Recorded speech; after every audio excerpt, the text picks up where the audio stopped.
जी, तो ऑटम 15 का क्वेश्चन देखें। ये क्वेश्चन कंपैरेटिवली आसान है जो लास्ट हमने किया था। Azam owns a retail outlet with the name of Azam Auto Parts Store. Balance trial balance as at 30th June. अब ये सारा ट्रायल बैलेंस दिया हुआ है। Store equipment, motor vehicles, stock, ये ओपनिंग स्टॉक आ जाएगा। प्रीपेड रेंट है, बैंक है, cash, bank loan, creditors, accrued expense, capital, sales, purchase, utility expense, ये सारे एक्सपेंसेस की लिस्ट है एंड तक। ठीक है, एडजस्टमेंट खास तौर पे देखनी होती है जो इंपॉर्टेंट होती हैं। क्लोजिंग स्टॉक दिया हुआ है 24090,000, ये अमाउंट इन थाउजेंड से है। Second, depreciation of fix asset is charge at a rate of 20% on reducing balance. देखिए, इस चार्ज का मतलब होता है कि ये चार्ज हो चुकी है, यानी आपने मजीद डेप्रिसिएशन रिकॉर्ड नहीं करनी। ये देखें, वैसे भी ट्रायल बैलेंस में डेप्रिसिएशन आ रही है।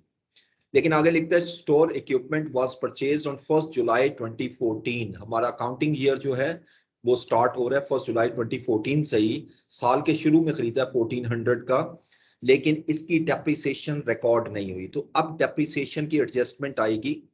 एक तो यहाँ पर एडजस्टमेंट आएगी, जहां एडजस्टमेंट आ रही है उसको मैं हाईलाइट कर लेता हूँ।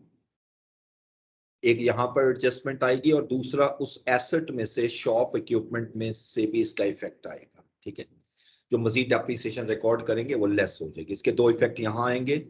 Rent is paid on yearly basis on 30th September. The expired rent till 30th September 2014 is included in operating expenses. यानी इस एक्सपेंसेस में वो कह रहा है जी कि आपका एक्सपायर्ड पोर्शन जो है रेंट इंक्लूडेड है। ठीक है जी। उसके बाद bank loan was received on 1 July. Interest payable for the month of June has been credited to loan account. ये गलती से लोन को क्रेडिट हो गया, ये तो इंटरेस्ट अलहदा आना चाहिए, अक्रूड, उसको अलहदा करना पड़ेगा। Then Azam withdrew goods costing 4,000 for personal use during the year. However, no entry was made to record the withdrawal of the goods. अब यकीनी बात है कि जो आपने ऑनर विड्रॉ कर रहा है तो एक तरफ ड्राइंग्स हो रही है, ड्राइंग्स ऊपर नहीं आ रही तो एक नया हेड आएगा, लेकिन परचेज अकाउंट में से ये माइनस होगी। ठीक है जी, ये यहां से हमने इसको हाईलाइट कर लिया। Then operating expenses include annual payment of fire insurance for shop expenses and personal expenses of Azam. These amount fire insurance policy would expire on 30th November 2015. Okay. ये सारा करने के बाद अब हम इसे स्टार्ट लेते हैं, क्योंकि ये भी ऑपरेटिंग में है, मैं ऑलरेडी टिक लगा चुका हूँ। लेट्स स्टार्ट द क्वेश्चन बिल्कुल उसी तरह जैसे हमने लास्ट टाइम पढ़ा था, कल के लेक्चर में भी। स्प्रिंग 20 ऑटम 2015 पहले लिख लेते हैं।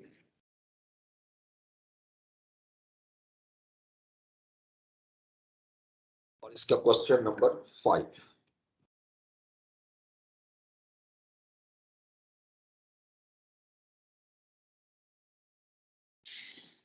और आजम नेम और statement of income for the year ended. Year and हो रहा है 30th जून 2015। अमाउंट जो है वो रुपीज इन थाउजेंड दी हुई।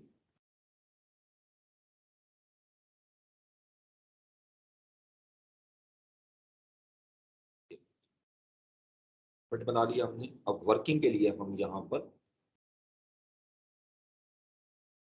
जगह छोड़ दें। एसोसिएट फिर उसी तरह स्टार्ट करते हैं। सबसे पहले मुझे चाहिए सेल्स। देखिए, सेल में कोई एडजस्टमेंट नहीं है, जिसमें कोई एडजस्टमेंट नहीं है उसको एज इट इज हम ले लेते हैं 131943।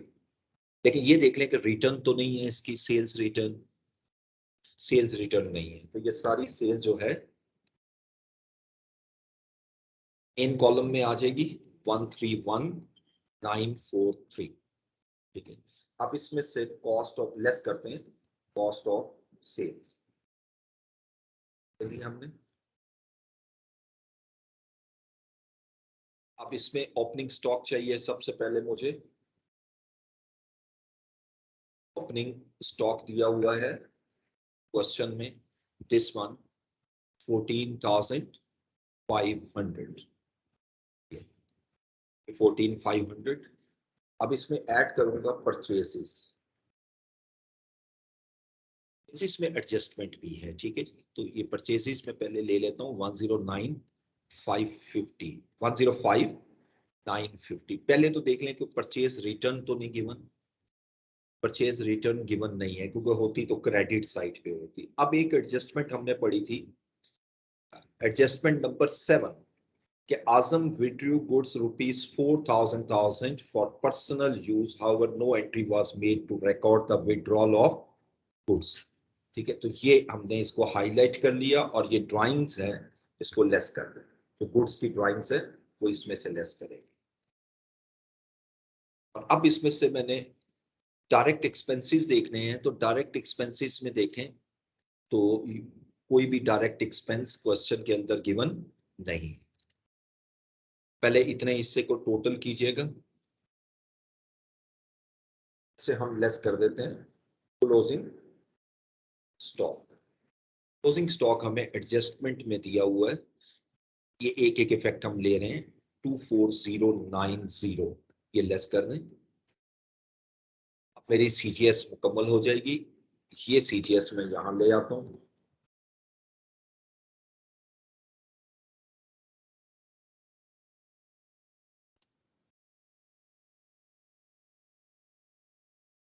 Nine two three six zero मेरी सीजीएस आ गई।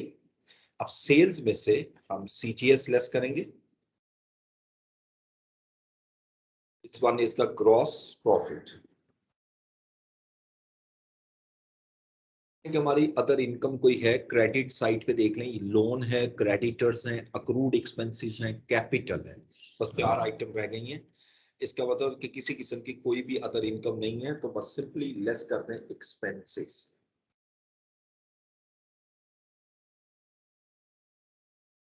एक एक आइटम देखते जाते हैं एक्सपेंस की, यहां से शुरू हो रहे हैं। सबसे पहले दिए हैं यूटिलिटी एक्सपेंस, और इसमें किसी किस्म की कोई एडजस्टमेंट नहीं है, तो इसको एज इट इज लिख लें। यूटिलिटी एक्सपेंसेस हैं 1060,000। फिर व्हीकल एक्सपेंस है, इसमें भी कोई एडजस्टमेंट नहीं है, 1205, ये भी एज इट इज लिख दिया।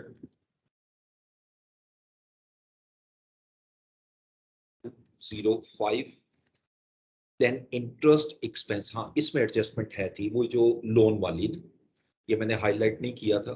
तो इंटरेस्ट एक्सपेंस के लिए मैं वर्किंग बना रहा हूँ, वर्किंग 1, ये कैसे निकलेगा।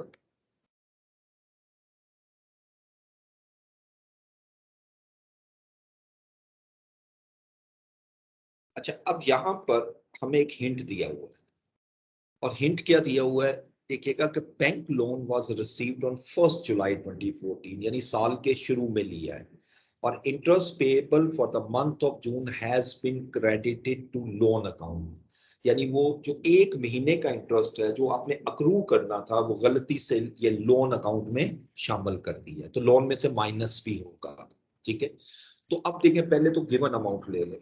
गिवन अमाउंट कितनी है इंटरेस्ट एक्सपेंस की, ये देखिएगा, ये 600।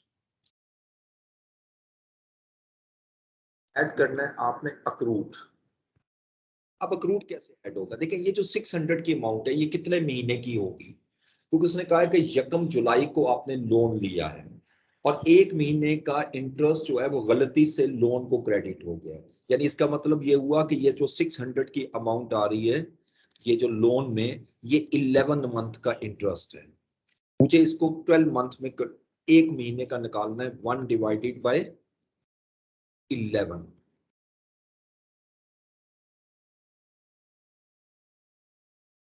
1/11, 5। ठीक है, लेकिन ये 50 आना चाहिए, ये 55 क्यों आ रहा है, ये असल में ये है 50, इसका एक मिनट ठहरिएगा। Bank loan was received on 1 July, interest payable for the month of June had been credited to loan accounts, और लोन का इंटरेस्ट भी हमें नहीं दिया हुआ, सो इंटरेस्ट 600।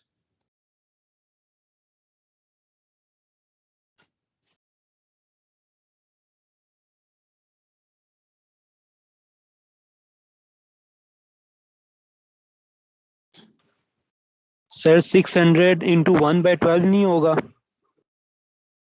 600 इंटू 1/12। 1 डिवाइडेड, हाँ ठीक हो गया, 1 डिवाइड बाई 12, क्योंकि वो एक महीने का जो इंटरेस्ट है वो गलती से इसमें आ गया। इंटरेस्ट एक्सपेंस ठीक है, इसकी वर्किंग बनाने की जरूरत नहीं थी, सॉरी, वो लोन की वर्किंग है, ये मैं लोन में ले जाऊंगा, ठीक है, इसकी वर्किंग की जरूरत नहीं, ये गिवन है 600, वो लोन में है। अब ठीक है, वो 12 मंथ आएगा, खैर वो जब लोन बनाएंगे उस वक्त दोबारा लेंगे।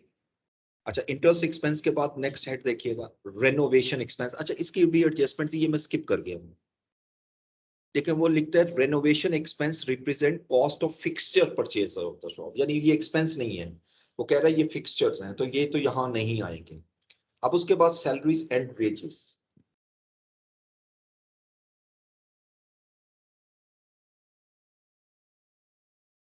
सैलरीज हमें दी हुई है 10,250।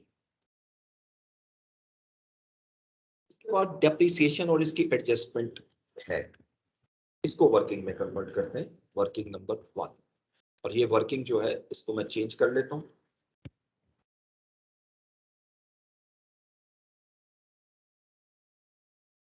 अमाउंट कितनी है जी, जो ट्रायल बैलेंस में है 2075, यहां से इसके सारा ही हाईलाइट 2075। वैसे तो डेप्रिसिएशन ठीक निकली हो, लेकिन जो एरर्स हुई हैं उसकी वजह से डेप्रिसिएशन जो है वो गलत है। जैसे नंबर 3 पे कहता है shop equipment was purchased on 1 July 2014 for 1400,000, no depreciation has been charge on it. तो इसकी डेप्रिसिएशन रिकॉर्ड कर लेते हैं, डेप्रिसिएशन रेट इसने दिया होगा, ये ऊपर दिया हुआ 20% रिड्यूसिंग बैलेंस, ठीक है, तो ये पूरे साल की डेप्रिसिएशन इसको रिकॉर्ड करें, डेप्रिसिएशन ऑन इक्विपमेंट कैलकुलेट होगी 1400 का 20% इक्वल टू 280। एक तो चूंकि ये एसेट भी रिकॉर्ड नहीं हुआ तो डेप्रिसिएशन भी इसकी रिकॉर्ड नहीं हुई। ये इतना हिस्सा मैं हाईलाइट कर लेता हूं कि मैंने डेप्रिसिएशन रिकॉर्ड कर दी। दूसरा, जो रेनोवेशन एक्सपेंसेस हैं 5500 के, ये असल में फिक्सचर खरीदा था, तो यकीनी बात है इसकी भी डेप्रिसिएशन आएगी जो आपने रिकॉर्ड ही नहीं की, क्योंकि आपने एसेट रिकॉर्ड ही नहीं किया ऑन फिक्सचर, और ये बनेगी आपकी। और किस डेट को खरीदा है, डेट नहीं दी तो पूरे साल की डेप्रिसिएशन ले लो, 5500 इंटू 20%।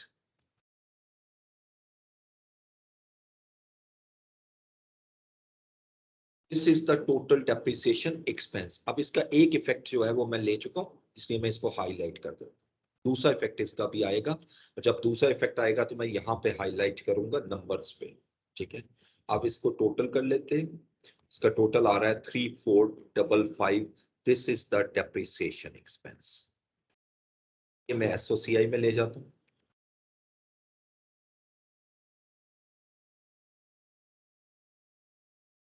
आखिर में आता है ऑपरेटिंग एक्सपेंसेस, इसमें एडजस्टमेंट ज्यादा है, ठीक है। Working number 2,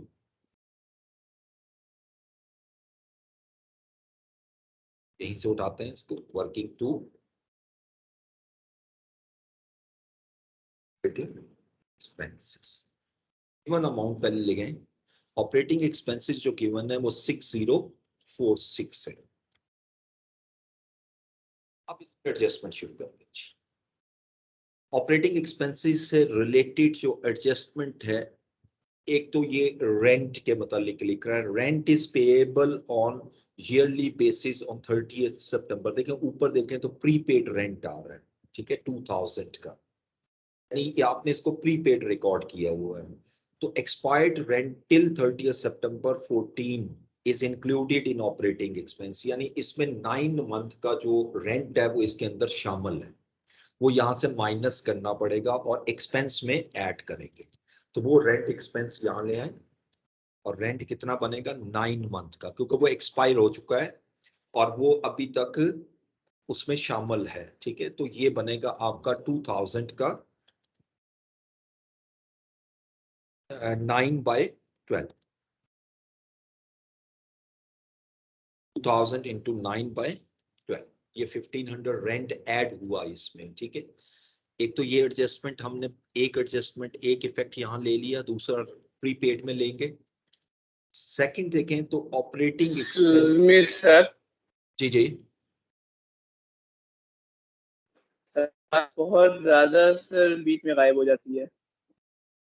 ji please sorry दोबारा बोलिएगा। सर आवाज सर बहुत गायब हो जाती है बीच में सर आपकी। आवाज कट रही है। Yes sir. सर मेरे पास ठीक है। बाकियों के पास भी यही मसला है या सिर्फ सर आई गेस इनके पास नेट इशू है क्योंकि इनकी अपनी आवाज बहुत कट के आ रही है। हाँ एग्जैक्टली, उनकी अपनी आवाज जो है ना वो भी सही नहीं आ रही जब आप कर रहे हो ना बात। तो मुझे लगता है आपका नेट का थोड़ा सा इशू है जिस वजह से ये प्रॉब्लम आ रही है। तो आप बाद में रिकॉर्डिंग देख सकते हैं। अगर कोई थोड़ा सा इशू आ रहा है तो ये मैंने कल भी अपलोड कर दिया था यूट्यूब चैनल पे, आज भी कर दूंगा। तो आप इसको देख लीजिएगा अगर जिनको मसला आ रहा है ना इसमें। Okay sir, okay sir. अच्छा जी, अब आगे आइएगा जी। ये लास्ट एडजस्टमेंट देखें। Operating expense include annual payment of fire insurance for shop and personal expenses of Azam 725 and 215. Fire insurance policy would expire 30th November 2015. वो कह रहा है जी कि ऑपरेटिंग एक्सपेंसेस में एनुअल पेमेंट है, मैं पहले एक हिस्सा पढ़ रहा हूँ। एनुअल पेमेंट है फायर इंश्योरेंस की 725,000 की, जो अगले साल 30 नवंबर को एक्सपायर हो रहा है। इसका मतलब है इसके अंदर 11 मंथ की अमाउंट प्रीपेड है वो माइनस कर दीजिएगा, ठीक है। तो इसमें से प्रीपेड लेते हैं। प्रीपेड पोर्शन कितना है? 725,000 इंटू 11/12, क्योंकि ये 30th नवंबर दिया हुआ है और हमारा अकाउंटिंग ईयर आप देख सकते हो, नहीं 30th जून है अकाउंटिंग ईयर, सॉरी। जून से आगे चलिएगा, जुलाई, अगस्त, सितंबर, अक्टूबर, नवंबर, और पहला भी ठीक करना पड़ेगा। ये 5 मंथ आ गए, ठीक है। ये पहले इसको ठीक कर लेता हूँ फिर ऊपर वाले को करता हूँ। मैंने दिसंबर ज़हन में रख के सॉल्व कर लिया। ये 5/12 की जो अमाउंट आ रही है माइनस करेंगे, ठीक है। कि इसमें अब एक दफा फिर देख लें कि ऑपरेटिंग एक्सपेंसेस जो है वो 725,000 के हैं। ये एनुअल इंश्योरेंस है, annual fee of fire insurance, ये 725,000 के हैं। और वो लिख रहा है कि पॉलिसी एक्सपायर होगी 30 नवंबर 2015 को। अब आपका अकाउंटिंग ईयर है जून, जून से आगे काउंट कर रहे हो जुलाई, अगस्त, सितंबर, अक्टूबर, नवंबर, 5 मंथ। तो यानी इसमें 5 मंथ की पेमेंट ऐसी है जो कि यकीनन इस साल से रिलेट नहीं करती, वो हमने इसमें से माइनस करना है। इसी तरह जरा पिछली एडजस्टमेंट में फिर आते हैं। रेंट जो है वो कह रहा है जी ईयरली बेसिस पे 30 सितंबर को आप पे करते हो। तो जो एक्सपायर्ड रेंट है till 30th September 2014 is included in operating expenses. अब देखो ये जो प्रीपेड इंश्योरेंस है ऊपर जो आ रहा है प्रीपेड रेंट 2000, ये आपने 30 सितंबर को पे किया है 2014 को, और 30 सितंबर 2015 तक बेनिफिट जाएगा। तो अगर आप देखो तो इसमें जो प्रीपेड है वो 3 मंथ होता है, जुलाई, अगस्त, सितंबर, यानी इन अदर वर्ड्स 9 मंथ जो है वो एक्सपेंस है। तो ये जो मैंने कैलकुलेशन की है, अच्छा ये ठीक की है, ये 9 मंथ ही यार, ये सही है, ये जून के हिसाब से की थी। अच्छा इसके अलावा दूसरी चीज इसमें जो लेस होगी वो क्लियरली लिखा हुआ है कि जी इसके अंदर पर्सनल एक्सपेंसेस ऑफ आजम भी शामिल है 215 के, ठीक है। जो पर्सनल एक्सपेंसेस हैं आजम के वो भी लेस कर दो 15, ये गिवन है। अब आप इसको टोटल कर लेते हैं। 1029 जो है वो मेरे ऑपरेटिंग एक्सपेंसेस आ जाएंगे, ये यहाँ ले सर इसमें से रेंट माइनस नहीं होगा? नहीं, रेंट इसलिए माइनस नहीं होगा कि ऊपर प्रीपेड आ रहा है।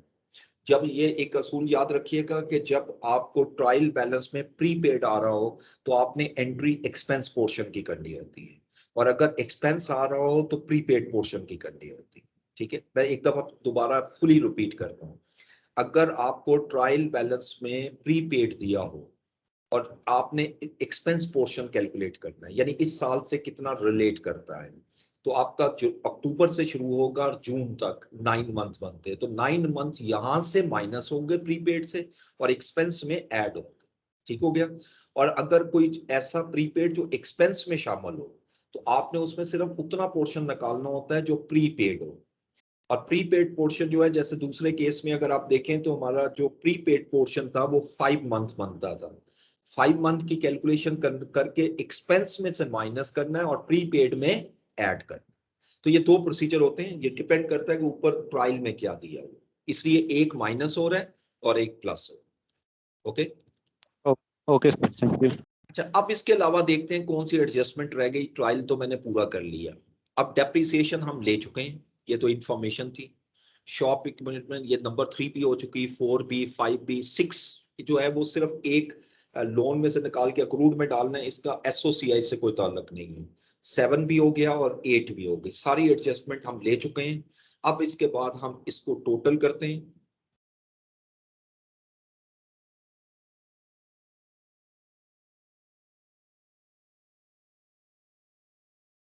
थ्री 599 आ रहा है। अब इसमें से इसको माइनस कर दें। 1984 जो है वो मेरा नेट प्रॉफिट आ जाएगा।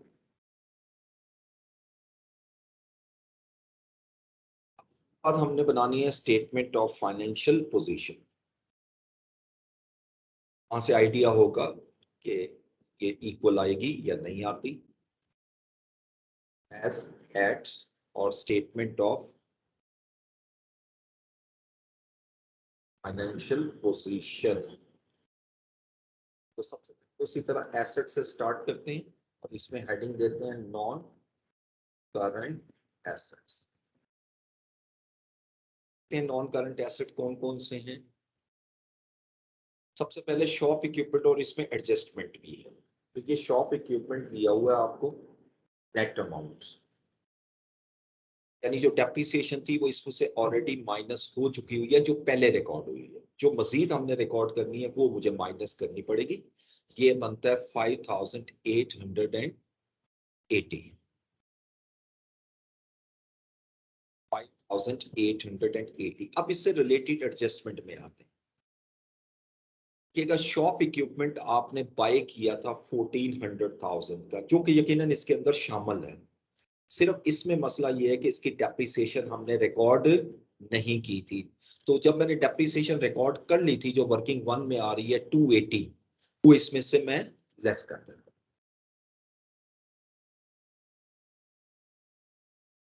280 की अमाउंट यहां से माइनस कर, इसका अब जो इफेक्ट आएगा नेट इफेक्ट वो यहां ले आते हैं। टॉप इक्विपमेंट के बाद अगला हेड है मेरे पास मोटर व्हीकल्स। इसमें कोई एडजस्टमेंट नहीं है, ये एज इट इज इसी तरह लिख देते हैं। मोटर व्हीकल 3820 नेट है, यानी इसकी डेप्रिसिएशन ऑलरेडी माइनस है 820। ऊपर तो नॉन करंट एसेट और कोई नहीं आ रहा, लेकिन नीचे देखते हैं ये वाली रेनोवेशन एक्सपेंसेस वाली, ये असल में फिक्सचर्स, ठीक है। तो इसको यहां ले आए फिक्सचर्स, और ये अमाउंट है 5500 की, और इसकी डेप्रिसिएशन इसमें से लेस कर देते हैं। इसकी डेप्रिसिएशन भी हमने वर्किंग वन में कैलकुलेट की हुई है 1100, इसे लेस करके अमाउंट यहां ले आइएगा, दिस इज 4400। अब मेरा मजीद कोई नॉन करंट एसेट नहीं रहा, ये याद रखिएगा। ये वाली एडजस्टमेंट के और ये वाली एडजस्टमेंट में दोनों इफेक्ट ले चुका हूं, ठीक है। और नंबर 2 को मैं वैसे टिक लगा देता हूं क्योंकि ये तो इंफॉर्मेशन है सिर्फ, ये कोई एडजस्टमेंट नहीं।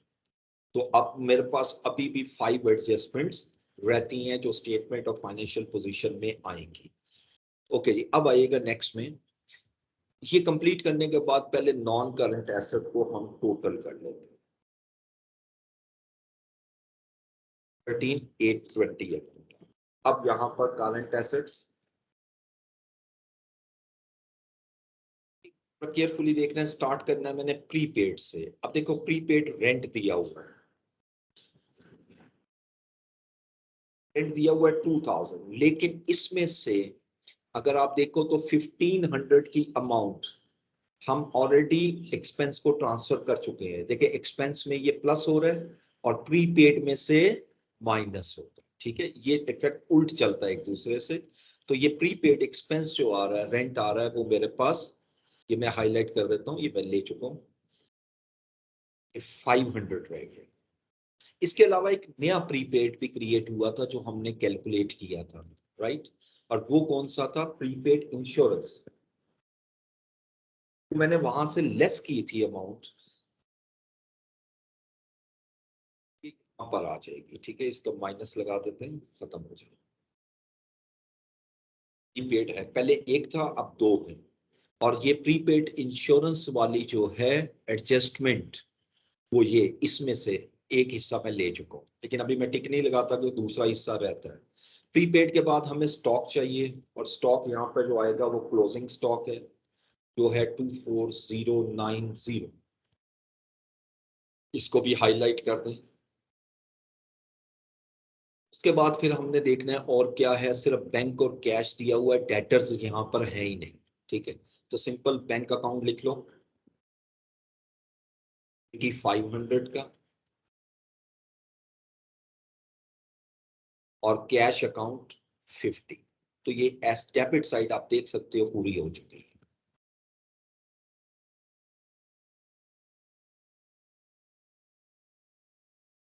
जितना हिस्सा आया इसको हम टोटल कर लेते हैं।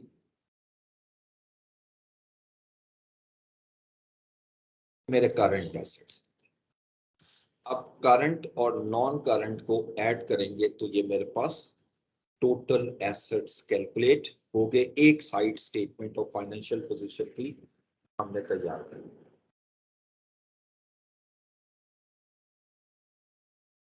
दूसरी हेडिंग लेंगे इक्विटी एंड लाइबिलिटीज, यहां पे लूंगा इक्विटी। इसमें अब मुझे सबसे पहले कैपिटल चाहिए जो गिवन है। गिवन है 27883।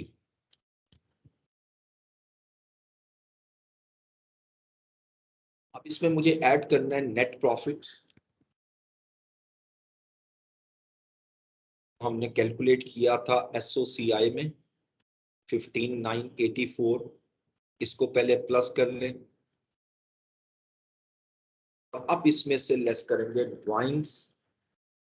अब दो ड्राइंग्स हैं, वो यहीं पे हम लिख लेंगे, कोई ज्यादा वर्किंग की जरूरत नहीं है। एक ड्राइंग्स उसने हमें दी थी ये गुड्स वाली 4000 रुपीज वाली, इसको यहां से हाईलाइट करते हैं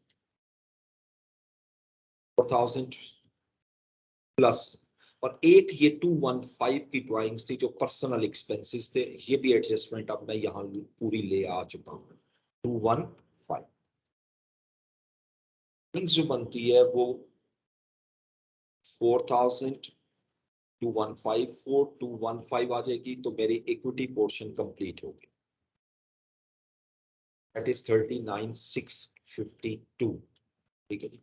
अब आइएगा लॉन्ग टर्म लाइबिलिटीज में लोन आ रहा है, बैंक लोन। अब आप हेडिंग देंगे नॉन करंट लाइबिलिटीज, यहां पर बैंक लोन, और इसको मैं वर्किंग नंबर आई थिंक 3 बनती है उसमें ले जाए, वर्किंग 3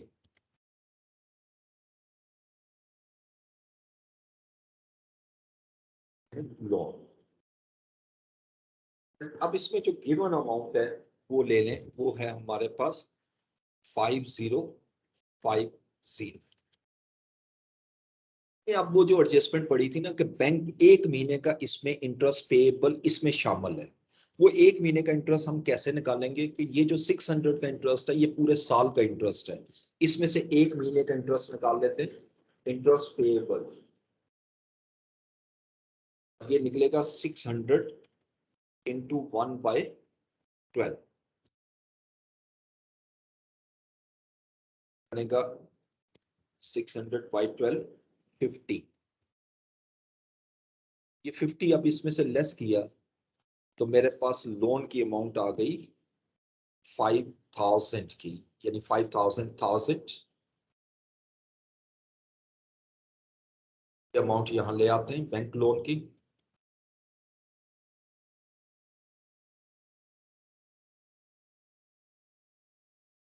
उसके बाद सिर्फ हमारे पास करंट लायबिलिटीज रहेगा।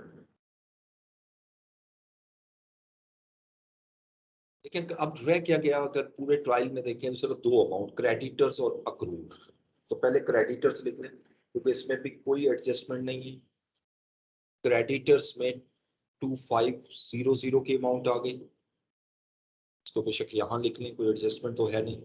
उसके बाद अक्रूड एक्सपेंस, ये 60 के है,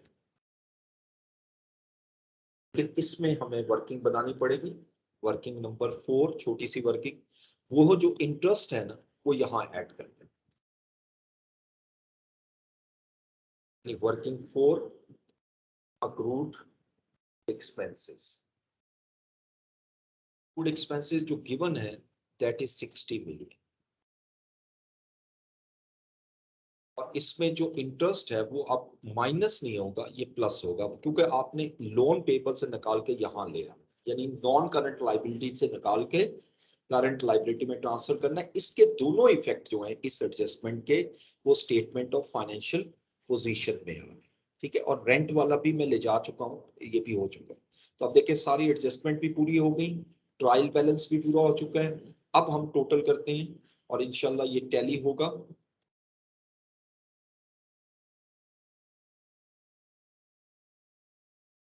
इन दोनों को टोटल किया,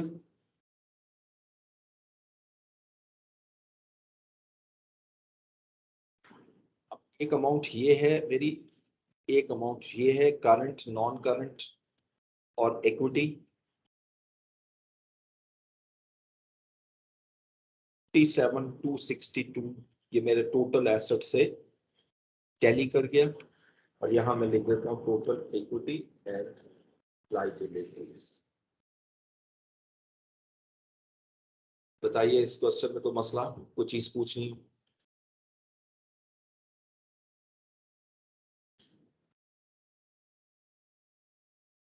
ओके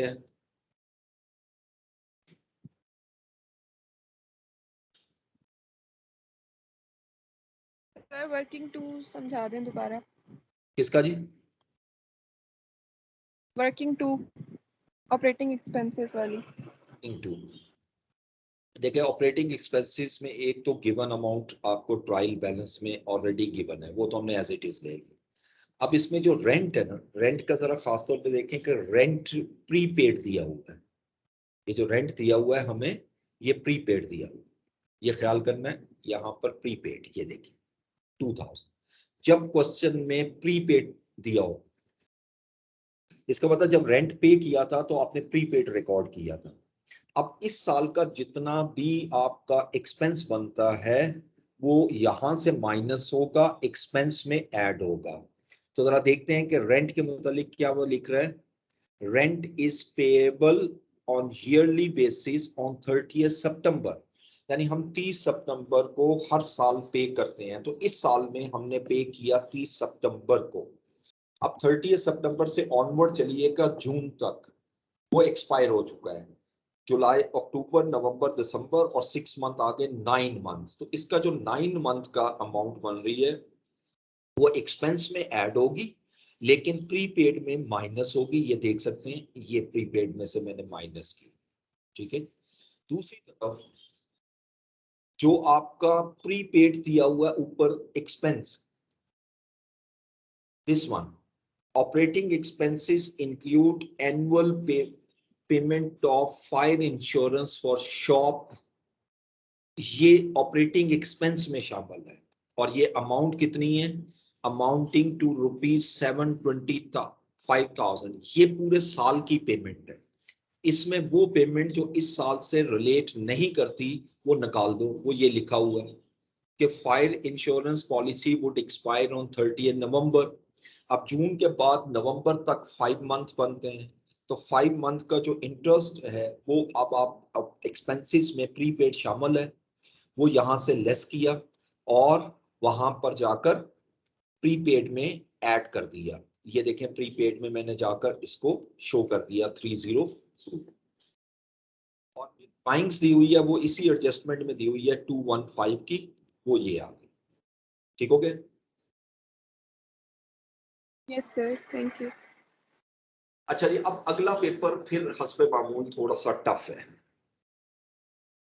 एक पेपर आसान दे देता है और एक जरा थोड़ा सा ट्रिकी देता है, और इसकी एडजस्टमेंट भी ज्यादा है क्योंकि इसके एक एक एडजस्टमेंट में भी तीन तीन एडजस्टमेंट दी हुई है। जरा केयरफुली इसको करना पड़ेगा। इसको पहले पढ़ते हैं और उसके बाद स्टार्ट करेंगे।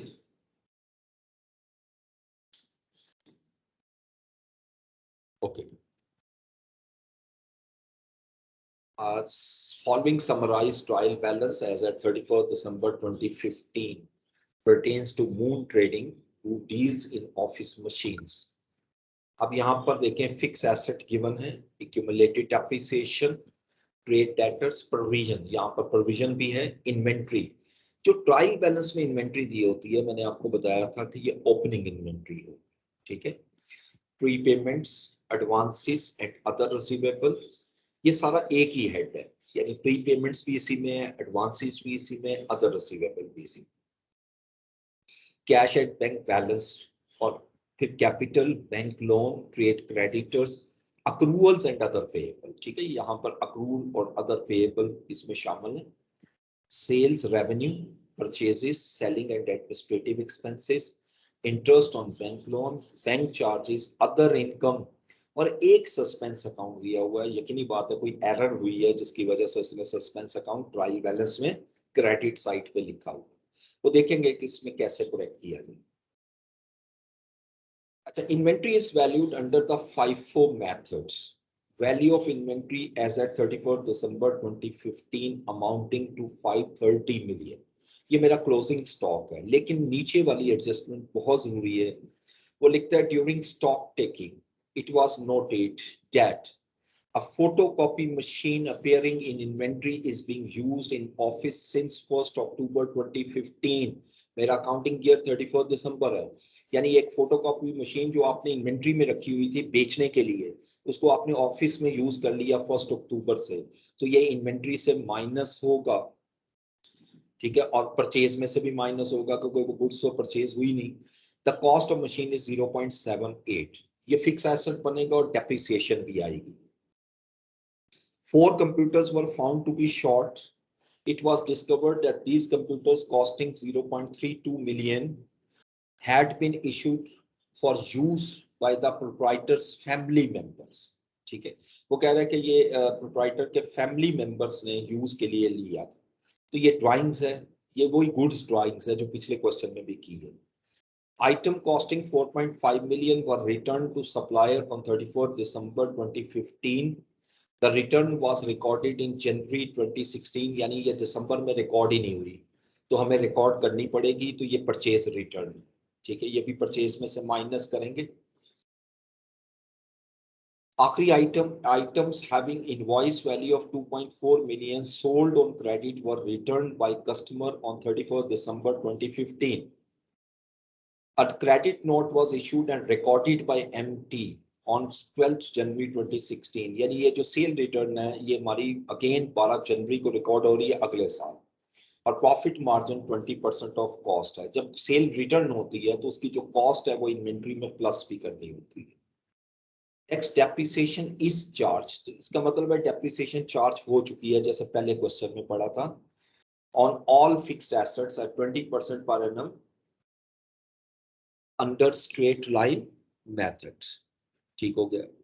Recovery of 3.5 million against debts written off in prior year were credited to trade debtors. ये गलत हुआ, ये ठीक करना पड़ेगा। ये बैड डेट रिकवर्ड है, और बैड डेट रिकवर्ड जो है वो बैड डेट में एडजस्ट करें या अदर इनकम में ले जाएं, दोनों ठीक है, दोनों मेथड गलत नहीं है। और आगे लिखते हैं MTL policies to provide doubtful debts 3% on year end balance. इसका मतलब कि ये जो आपको अलाउंस दिया हुआ है प्रोविजन 6%, ये भी मुझे ठीक करनी पड़ेगी, ये गलत है, क्योंकि जब उसमें एरर है डेटर्स में तो ये भी गलत हो गया। Review of other income reveal the following information, ये जो ऊपर अदर इनकम दी हुई है उसकी डिटेल दे रहा है। Services of certain contract amounting to 1.2 million were rendered in December but invoices thereof were processed in January. तो ये 1.2 million की आप सर्विसेज दे चुके हो, ये मेरा इस साल का रेवेन्यू है, लेकिन अभी तक आपने इनवॉइसेस इशू नहीं की, तो ये रिकॉर्ड करेंगे अक्रूड इनकम के तौर पर, अदर रिसीवेबल। ठीक है। Second, on 1st August 2015, MT received an amount of 1.8 million as 50% advance against a maintenance contract covering the period from 1st September 2015 to 31st May 2016 and was credited to other income. देखें ये हम IFRS 15 पढ़ चुके हैं।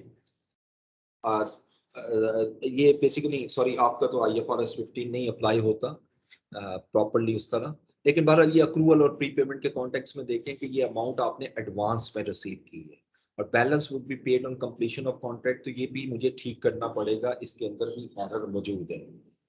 Office supplies purchase during the year are directly debited to expense, जितनी office supplies आपने साल के दौरान खरीदी है वो कहता है कि आपने एक्सपेंस को चार्ज कर दी है। Unused supplied at beginning and close of the year was 0.45 and 0.6 million। देखो जो पिछले साल की अनयूज थी वो इस साल यूज हुई, जो इस साल की अनयूज हैं वो अगले साल यूज होंगी, तो ये प्लस माइनस करना पड़ेगा। Bank loan was acquired on 1st April 2015. The principal amount is repayable in 5 equal annual installments on 31st March each year. Interest is payable at 10% per annum on 6 monthly basis and is recorded at the time of payment, तो interest भी हमारा record नहीं हुआ। Suspense account represent a commission. Net of bank charges amounting to 0.25 million received on 1st September 2015। यानी ये जो amount आ रही है ये net of bank charges जो है वो 4 million commission। तो ये पूरा क्वेश्चन है जो काफी लेंथी भी है और टफ भी है, जरा ध्यान से इसको देखिएगा।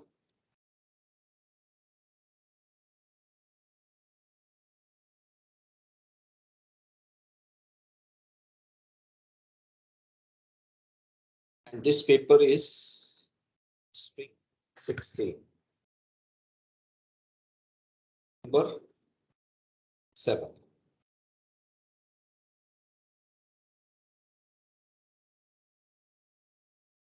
आप ऐसे बनाएंगे, पहले वो फॉर्मेट बना लेते हैं।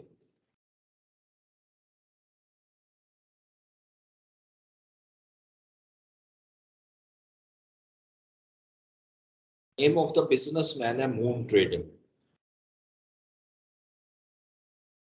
स्टेटमेंट ऑफ कॉम्प्रिहेंसिव इनकम आपने बनानी है 31 दिसंबर की।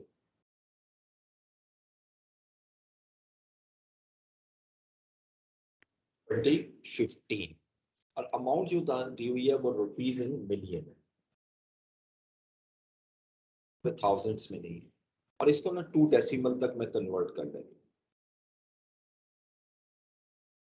मिलियंस में अमाउंट है क्योंकि इसमें 0.32 मिलियन भी आ रही थी, इसको 2 डेसिमल में मैंने कन्वर्ट कर लिया।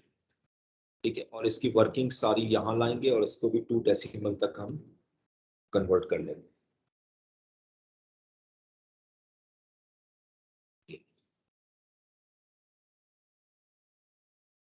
अच्छा, इसमें एक एक चीज अब आपने देखनी है, स्टार्ट करना है तो एक एक चीज को बड़े ध्यान से हमें देखना है और उसके मुताबिक हम इसको सॉल्व करेंगे।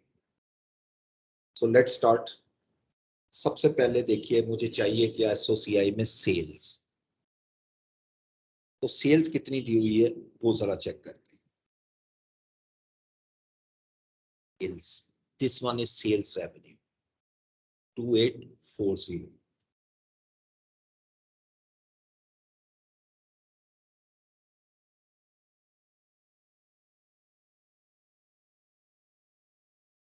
ये नीचे।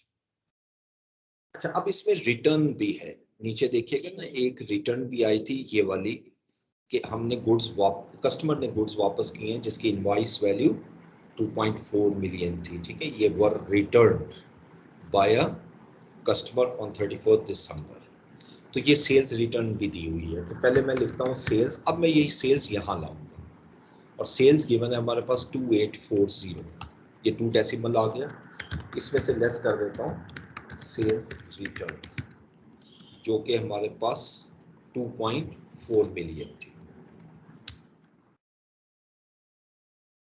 इसको लेस करके जो अमाउंट आएगी वो नेट सेल्स होगी, वो यहां ले आएंगे। अब इसमें से हमने लेस करना है कॉस्ट ऑफ सेल्स, जिसकी वर्किंग ज़रा थोड़ी सी लेंथी नज़र आ रही है क्योंकि इसमें स्टॉक भी में काफ़ी एडजस्टमेंट है और बाकी भी काफ़ी ज़्यादा एडजस्टमेंट दी हुई है परचेज के हवाले से भी। ठीक है, तो यहाँ मैं सबसे पहले लेता हूँ ओपनिंग स्टॉक। ओपनिंग स्टॉक हमें यहाँ से मिल जाएगा 410। Opening stock 410। अब मैं इसमें लेता हूँ, ऐड करता हूँ परचेजेस। परचेजेस के लिए मैं क्या करता हूँ, वर्किंग बना लो, क्योंकि इसमें काफ़ी ज़्यादा एडजस्टमेंट्स हैं, वो सारी यहाँ लानी पड़ेगी।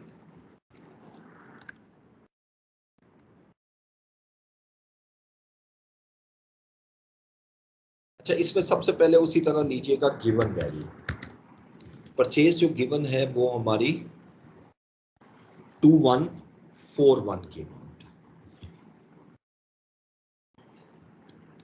2141। ठीक है, अब इसमें देखते हैं हमारी परचेज में क्या एडजस्टमेंट है। पहला वो लिख रहा है photocopy machine appearing in inventory is being used in the office. ये ऑफिस में यूज हो गई। ठीक है, तो इसका मतलब ये परचेज नहीं रही मेरी। जो चीज आपकी परचेज गुड्स सेल नहीं होंगी वो कॉस्ट ऑफ सेल में नहीं आएंगी, वो परचेज में से माइनस हो जाएंगी, लेकिन माइनस कॉस्ट करनी है और कॉस्ट है उसकी 0.78। ठीक है, तो यहाँ मैं लिखता हूँ ट्रांसफर टू मशीन 0.78। तो ये यहाँ से माइनस हो रहा है और मशीन में से हम इसको मशीन में प्लस भी करेंगे। उसके बाद वो ये लिख रहा है जी 4 कंप्यूटर जो है जिसकी कॉस्ट 0.32 मिलियन थी, ये प्रोप्राइटर अपने ज़ाती इस्तेमाल के लिए घर पे ले गया। तो ये 0.32 मिलियन जो है वो भी लोगे आप। ये ड्राइंग्स है, गुड्स ड्राइंग्स, ये भी लेस करेंगे हम यहाँ पर, और दूसरी तरफ ये ड्राइंग्स में ऐड हो जाएगा। तीसरे लिखता है item costing 4.5 million were returned to supplier on 31st December. Return was recorded in January, यानी दिसंबर में ये रिकॉर्ड नहीं हुई, तो ये परचेज रिटर्न है। तो इसको हम कर लेते हैं लेस परचेज, बस लेस का लफ्ज़ ना लिखे, वहां से माइनस करेंगे परचेज रिटर्न्स, और परचेज रिटर्न हमारी दी हुई है क्वेश्चन में 4.5 मिलियन। आखिरी एंट्री जो है उसका परचेज से ताल्लुक नहीं है, सेल से है जो हम ले चुके हैं। अब इसके बाद इसको टोटल कर लें, ये मेरी परचेज है जो कि एस वहाँ पर आएगी, यानी कॉस्ट ऑफ गुड्स सोल्ड में 2135.40, ये परचेज यहाँ ले आए। अब आप एक नज़र देख लें कि क्वेश्चन के अंदर डायरेक्ट एक्सपेंस तो नहीं है, कोई भी डायरेक्ट एक्सपेंस नहीं दिया हुआ, राइट। तो अब सिंपली इसमें से प्लस करके मैं क्लोजिंग इन्वेंट्री को माइनस कर देता हूँ। Excuse me sir. जी सर सेल्स रिटर्न से जो इन्वेंट्री आई है वो भी ऐड होगी? नहीं, सेल रिटर्न की स्टॉक में ऐड होगी, ये तो परचेज बना रहे हैं और सेल में हम ले चुके हैं। ठीक सर। परचेज रिटर्न परचेज में जाएगी, सेल रिटर्न सेल में जाएगी, लेकिन इन्वेंट्री जब हम कैलकुलेट करेंगे ना उसमें दोनों आएंगे। ठीक हो गया, से लेस करते हैं हम क्लोजिंग स्टॉक, जिसकी अभी मैं बात कर रहा था कि क्लोजिंग स्टॉक मुझे कैलकुलेट अगेन करना पड़ेगा। वर्किंग टू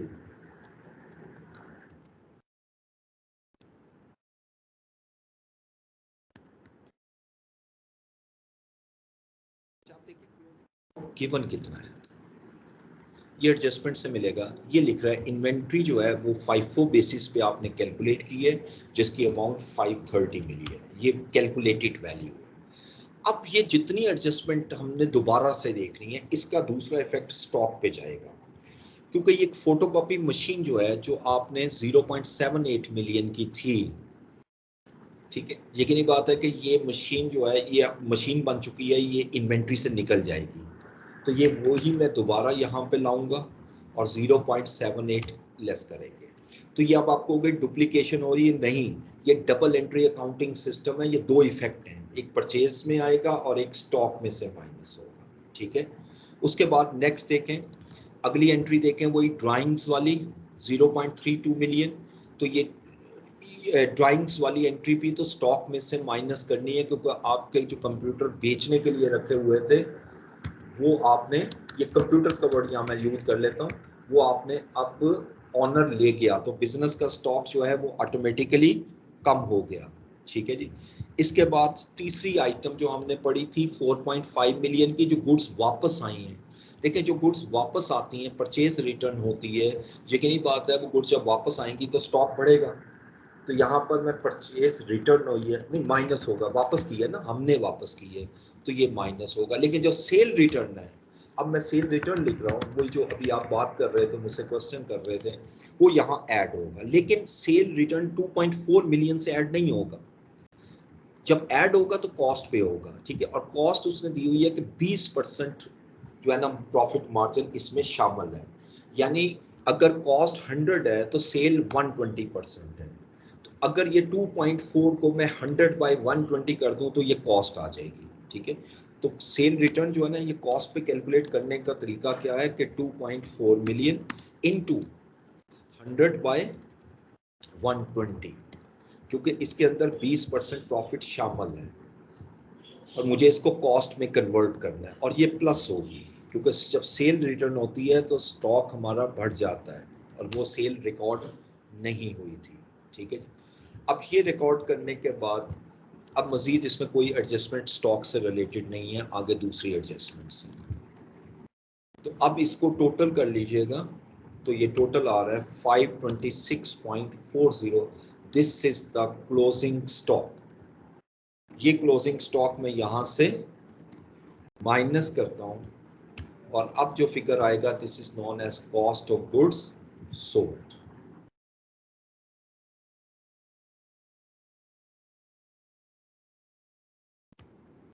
जो 19 आप माइनस कर दोगे तो मेरे पास ग्रॉस प्रॉफिट आ जाएगा 818.60, ठीक है। This one is the gross profit. अच्छा, अब आइएगा अदर इनकम की तरफ। अदर इनकम की एडजस्टमेंट भी काफ़ी ज़्यादा थी, नीचे दी हुई थी।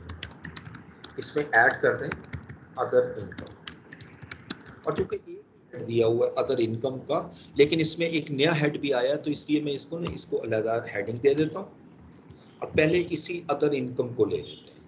और कमीशन भी आ रही है ना, वो जो लास्ट में हमने पढ़ा था, वो भी अदर इनकम में आ जाएगी। इवन बैड डेट रिकवर्ड भी आप यहाँ शो कर सकते हो, लेकिन ना भी करो तो कोई मसला नहीं है, उसको हम एक्सपेंस के अगेंस्ट एडजस्ट कर सकते हैं, वो बैड डेट में से माइनस भी हो जाती है। ओके, अदर इनकम यहाँ लिखेंगे और वर्किंग नंबर 3 अगेन ध्यान से ये देखनी है एडजस्टमेंट।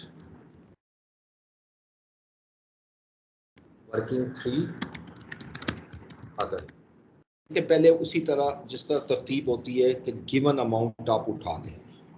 गिवन अमाउंट हमारी है अदर इनकम की 15 मिलियन। ये अब अदर इनकम से रिलेटेड एडजस्टमेंट उसने अलग दी हुई थी। दिस वन नंबर 5, एक एक देखते जाएं। वो लिख रहा है services for certain contract amounting to 1.2 million were rendered in December 2015। हमने ये सर्विसेज दे दी हुई हैं, लेकिन इनवॉइसेस जो है वो प्रोसेस नहीं हुई, क्योंकि वो लिख रहा है प्रोसेस हुई है जनवरी में। तो मैं दिसंबर के पॉइंट ऑफ व्यू से रीड कर रहा हूँ कि दिसंबर में ये प्रोसेस नहीं हुई, तो ये 1.2 मिलियन मेरी इस साल की इनकम है, ये अक्रूड इनकम है, इसको ऐड करना है। ये इस साल की इनकम है लेकिन रिसीव नहीं हुई, ये इसमें ऐड की। नेक्स्ट एडजस्टमेंट देखें। अच्छा, ये एडजस्टमेंट ज़रा ध्यान से देखनी है कि 1 अगस्त 2015, ये मैं ज़रा अलहदा से ना इसको शो कर रहा हूँ आपको समझाने के लिए। 1 अगस्त 2015 को आपने एक कॉन्ट्रैक्ट किया था एमटी से और 1.8 मिलियन का, लेकिन ये 1.8 मिलियन रिसीव की अमाउंट एज अ 50% एडवांस। तो मैं कह सकता हूं कि कॉन्ट्रैक्ट जो हुआ था ना मेरा वो 3.6 मिलियन का था और इसमें से जो रिसीव किए मैंने एडवांस में वो 1.8 मिलियन है, जैसे क्वेश्चन में उसने हमें दिया हुआ। ठीक है, अच्छा अब कॉन्ट्रैक्ट हो रहा है 1 अगस्त को, ये जैसे मैंने लिखा है, और आगे वो लिखते हैं कि कवरिंग द पीरियड फ्रॉम 1 सितंबर। अच्छा ये कॉन्ट्रैक्ट है कहाँ से? 1 सितंबर 2015 से लेकर ये एक्सपायर होगा 31 मई 2016 तक। पहले इसके मंथ्स काउंट करने हैं, तो मंथ काउंट करें, सितंबर, अक्टूबर, नवंबर, दिसंबर, 4 मंथ और 9 मंथ का कॉन्ट्रैक्ट है। इसका मतलब ये जो इनकम आ रही है 3.60 की, ये 9 मंथ की इनकम है, राइट, 9 मंथ की इनकम है। इसे आगे वो लिखते हैं जी कि जितनी अमाउंट आपने रिसीव की थी ना वो अदर इनकम को आपने क्रेडिट कर दी और balance amount would be paid on the completion of the contract. Okay, अब देखो इसके दो तरीके ठीक करने के। आसान तरीका ये है कि जो अमाउंट आपने इसको क्रेडिट की है ना एडवांस, पहले वो सारी माइनस कर दो, वो इसमें शामिल है, और वो थी 1.8 मिलियन। लेकिन फिर ऐड करो, ये माइनस होगी। अब इसको माइनस इसलिए कर रहे हैं कि ये एडवांस था, लेकिन अब साल खत्म हो गया मेरा, और साल खत्म हो रहा है 31 दिसंबर 2015। ये कितने मंथ बनते हैं? अगस्त, सितंबर, अक्टूबर, नवंबर, दिसंबर। ये पीरियड बनता है मेरे पास 4 मंथ का, सॉरी 5 मंथ का। अक्टूबर, अगस्त, सितंबर, अक्टूबर, नवंबर, दिसंबर, 5 मंथ का। मैं आपसे पूछूं कि कितना रेवेन्यू रिकॉर्ड होना चाहिए, तो 5 मंथ का रेवेन्यू रिकॉर्ड होना चाहिए, 5 मंथ का। और वो कैसे बनेगा?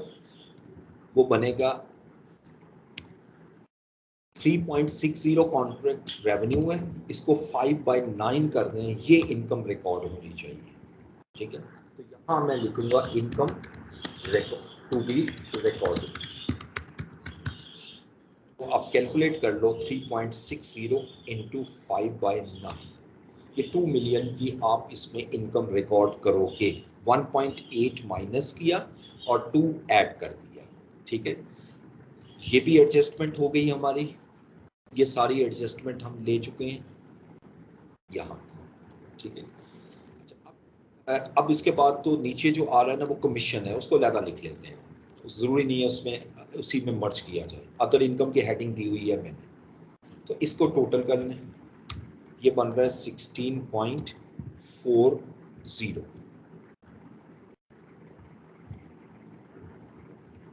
ये 16.40 यहाँ ले आए। अब अदर इनकम में एक और इनकम शामिल है, वो ये जो सस्पेंस अकाउंट आ रहा है ना 4 मिलियन का, वो ये कह रहा है कि ये suspense account represents a commission net of bank charges amounting to 0.25 million received on 1 September. तो ये तो मेरी कमीशन इनकम हुई ना, इसको यहाँ ले आए। वर्किंग 4, छोटी सी वर्किंग है,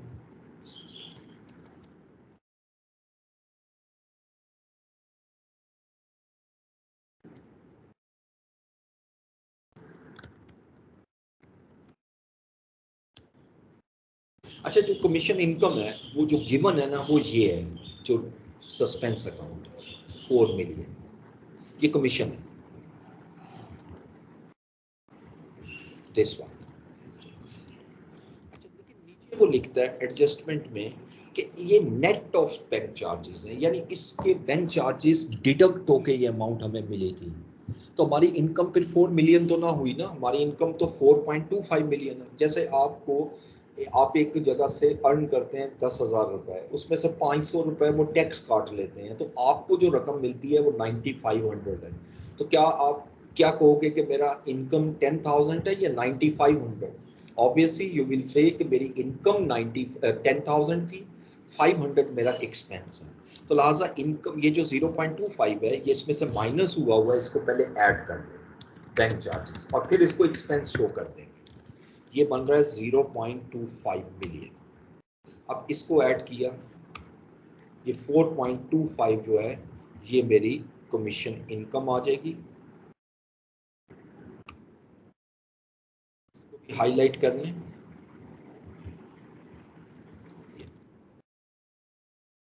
करके ये अदर इनकम वाला हेड जो है वो मेरा मुकम्मल हुआ, विच इज 20.65। ठीक है जी।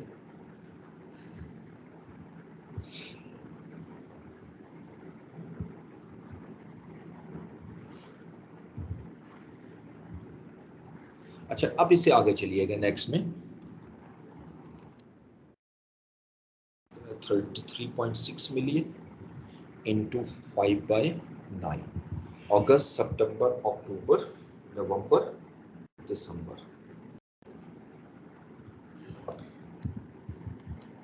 3.60।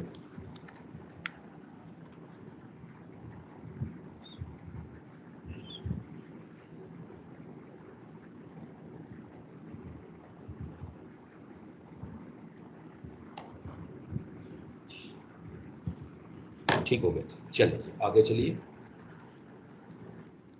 अब आइएगा एक्सपेंसेस।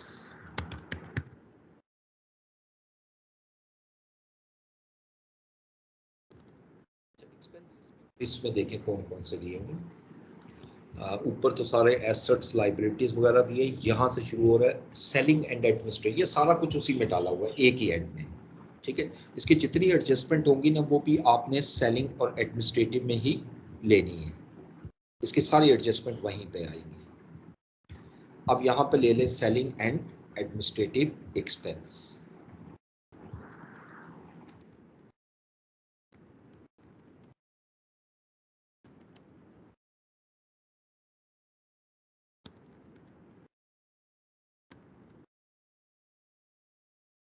Working number 5।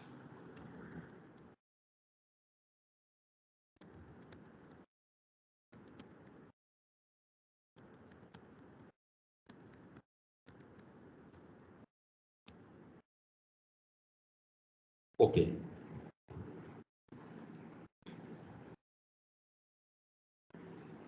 ले जी। अब इसको देखते हैं गिवन वैल्यू कितनी है, जो ट्रायल बैलेंस में गिवन है वो अमाउंट कितनी है।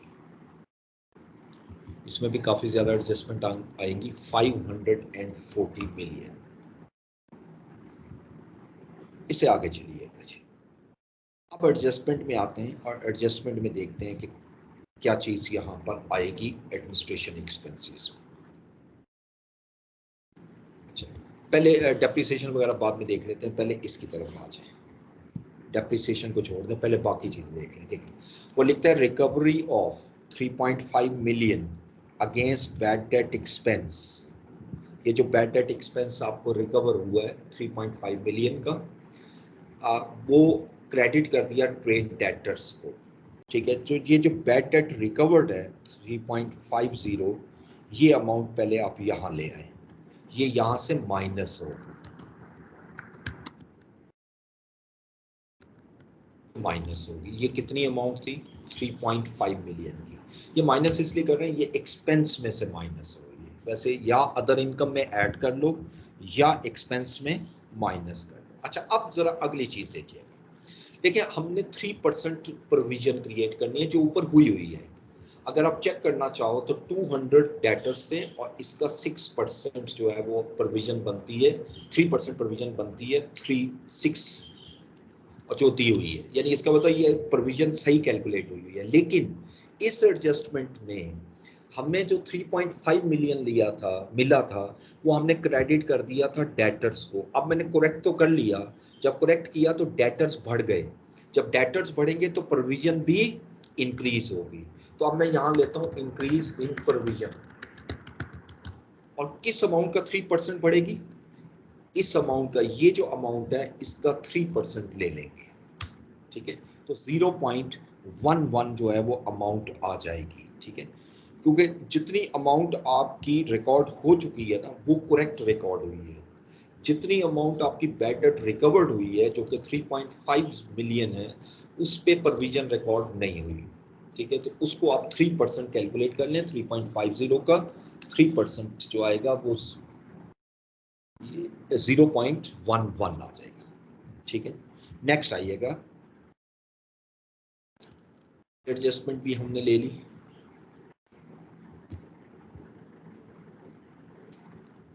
पहले मैं ऑफिस सप्लाईज की तरफ आता हूँ। Office supplies purchase during the year are directly debited to expense, वो इसमें शामिल है, ठीक है।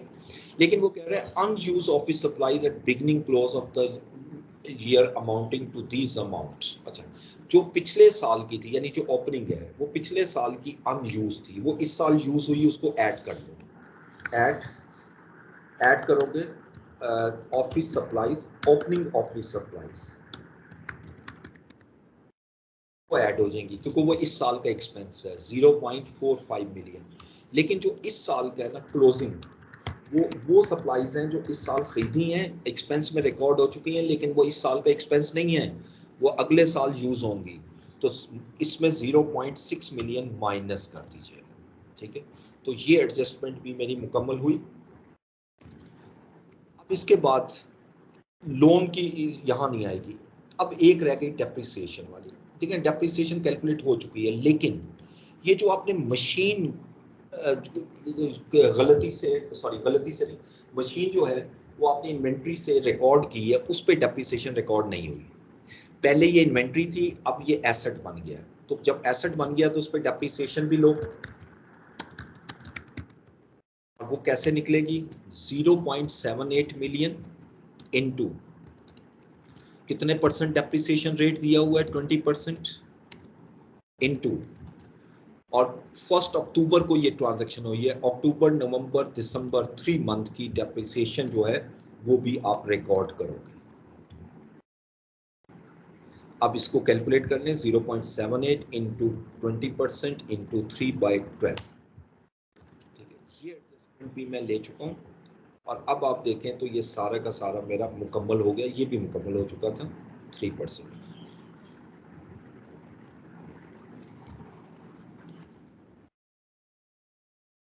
ये इसमें एक प्रॉब्लम और रह गई, ये 3% वाले में ना, सेल्स डेटर्स का तो नहीं इफेक्ट आ रहा कोई? सेल्स रिटर्न आपने रिकॉर्ड नहीं, ठीक है। ये जो सेल्स रिटर्न हुई है ना, इससे डेटर कम भी हो रहे हैं। ये वाली जो ना प्रोविजन वाली वर्किंग, ये मैं नीचे बनाता हूँ इसको, देखो वर्किंग नंबर 6, ये कर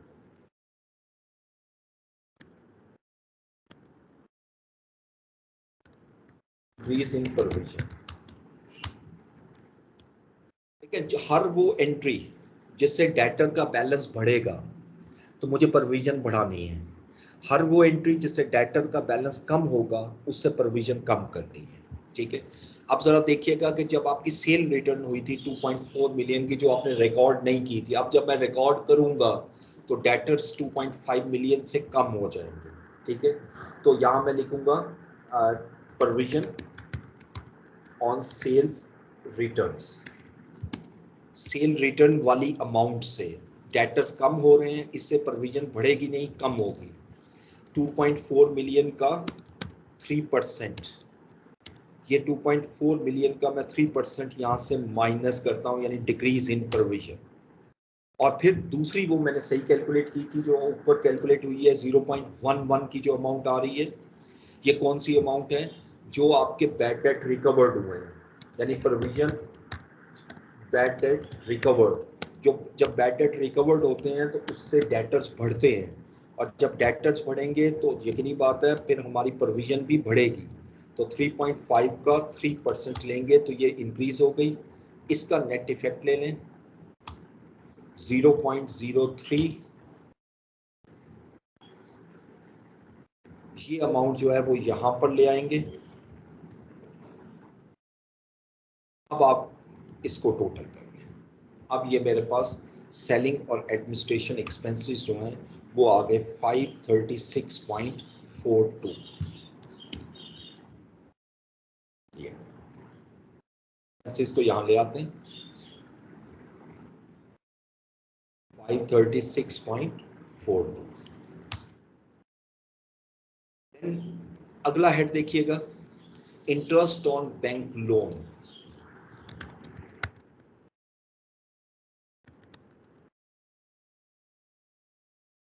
इसका कैलकुलेशन, इसकी वर्किंग देखें तो इंटरेस्ट ऑन बैंक लोन में उससे हमें एक एडजस्टमेंट दी थी लोन से रिलेटेड, ठीक है। उसको देख लें वो क्या कहना जी।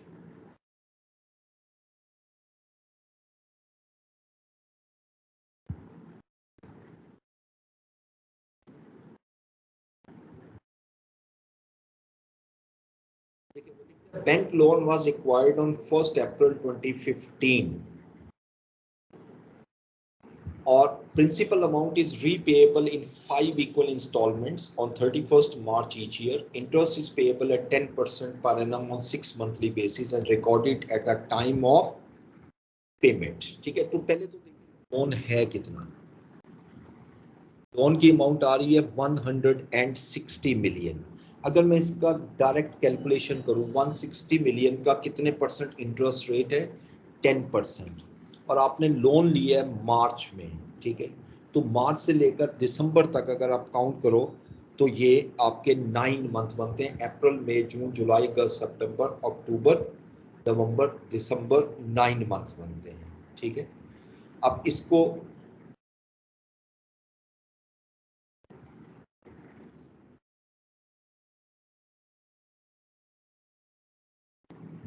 कैलकुलेट करते हैं जी. ठीक है, वर्किंग में ले जाएं इसको. वर्किंग में से छोटी सी वर्किंग है, मैं यही बना देता हूँ. Working number 6,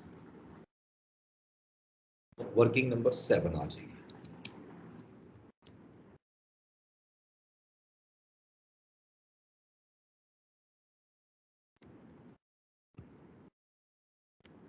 working 7 interest on bank loan. इसमें गिवन अमाउंट पहले लिख लीजिएगा. गिवन अमाउंट है हमारे पास 8 मिलियन. 8 मिलियन. अच्छा, अब देखना ये है कि इंटरेस्ट कब तक पे हुआ है. देखिए आपने लोन लिया था, ये मैं जरा इसको भी समझा रहा हूँ. 1 अप्रैल 2015 को लोन लिया था, राइट. लोन लिया था हमने 160 मिलियन. अच्छा, वो ये लिखते हैं principal amount is repayable in 5 equal annual instalment on 31st March each year. यानी ये तो अगले साल पे होंगी, इसको तो छोड़ दें. Interest is payable 10% per annum on 6 monthly basis. इस पे जो इंटरेस्ट है आप 6 महीने के बाद पे करते हैं. यानी इसका मतलब ये हुआ कि आपने अप्रैल में अगर लोन लिया है तो अप्रैल मई जून जुलाई अगस्त सितंबर, यानी 30 सितंबर को आप इंटरेस्ट पे कर चुके हैं.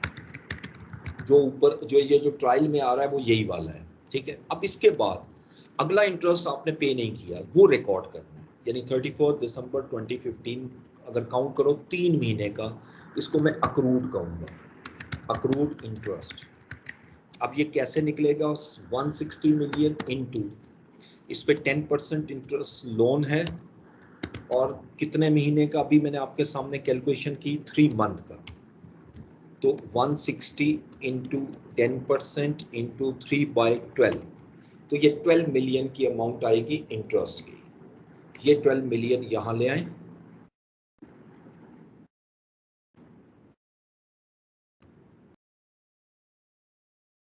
अब मेरे पास रह गए सिर्फ बैंक चार्जेस ऊपर हेड में 2 मिलियन. ये बैंक चार्जेस. अच्छा, इसकी कैलकुलेशन बनाने की जरूरत नहीं है. इसमें जो गिवन वैल्यू है वो पहले देखें 2 मिलियन है, प्लस इसमें एक एडजस्टमेंट में हमने पढ़ा था वो जो 0.25 वाली एडजस्टमेंट है ये वाली, तो ये 0.25 यहाँ प्लस हो जाए. वो वहां से माइनस किया था और यहाँ प्लस हो गया. इसके दोनों इफेक्ट आ चुके हैं. ठीक है, ये 2.25 दिया, जबकि दोनों इफेक्ट आ गए हैं तो मैं इसको दूसरे कलर से हाईलाइट कर लेता हूँ. इसके दोनों इफेक्ट मेरे पास आ चुके हैं. ये एडजस्टमेंट मेरी, इसका स्टेटमेंट ऑफ फाइनेंशियल पोजीशन पे अब कोई इफेक्ट नहीं आएगा. तो अब इसको ऐड कीजिएगा.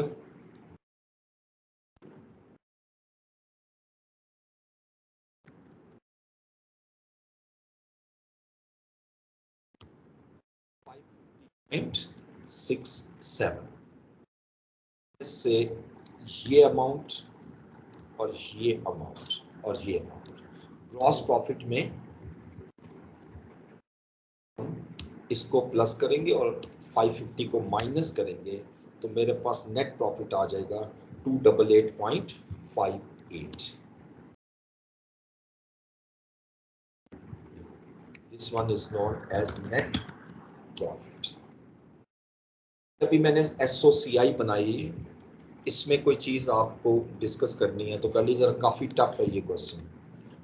इसको आपको दोबारा करना पड़ेगा लाजमी।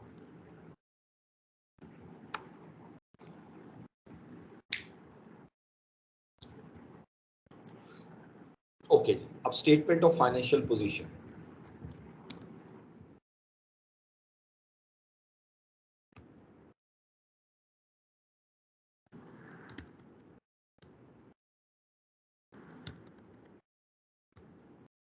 एज एट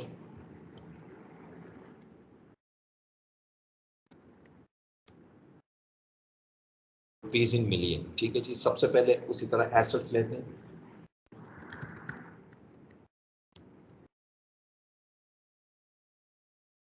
अच्छा, एसेट्स में हमें जो दिए हुए वो फिक्स एसेट दिए हैं 150 और एक्यूमुलेटेड डेप्रिसिएशन गिवन है। जो जो एडजस्टमेंट की है वो इसमें प्लस माइनस करनी है। तो सबसे पहले लिख लें फिक्स एसेट, पहले हेडिंग दें नॉन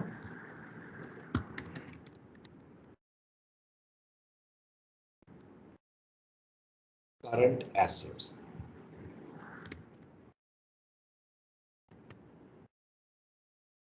अच्छा, फिक्स एसेट की वर्किंग यहीं बना लेते हैं, इसको अब अलग करने की जरूरत नहीं है, अदरवाइज तो बहुत लंबा हो जाता है क्वेश्चन। देखिए फिक्स एसेट हमें दिए हुए 150 मिलियन, 150 मिलियन। अब ड्यूरिंग द ईयर क्या हुआ कि आपकी एक फोटोकॉपी मशीन थी जो हमने एसेट में ट्रांसफर करनी है। ये इसका दूसरा इफेक्ट ला रहा हूँ, तो ये एसेट में ऐड हो जाएगी क्योंकि इन्वेंट्री में प्लस माइनस हुई है और यहाँ पर हम इसको ऐड करेंगे। ठीक है, इसके अलावा कंप्यूटर्स जो हैं वो आपके, खैर वो तो इन्वेंट्री से गए, उसका यहाँ तो अलग नहीं। आगे परचेज रिटर्न और सेल रिटर्न है। देन फिर डेप्रिसिएशन इसकी हमने रिकॉर्ड की थी। ठीक है, इस अमाउंट में जो डेप्रिसिएशन थी और जो कि आपके सामने नजर आ रही है 0.04, वो मैं यहाँ से माइनस कर दूँ। ये प्लस माइनस करके जो अमाउंट आएगी वो यहाँ लिखते हैं। अच्छा, डेप्रिसिएशन यहाँ ना लीजिएगा, वो एक्यूमुलेटेड अलग गिवन है। बस इसमें एसेट की कॉस्ट में एसेट ऐड कर दो 150.78। इसमें से मैंने लेस करनी है एक्यूमुलेटेड डेप्रिसिएशन। वो जो डेप्रिसिएशन है वो इसमें ऐड करके लेस कर दो।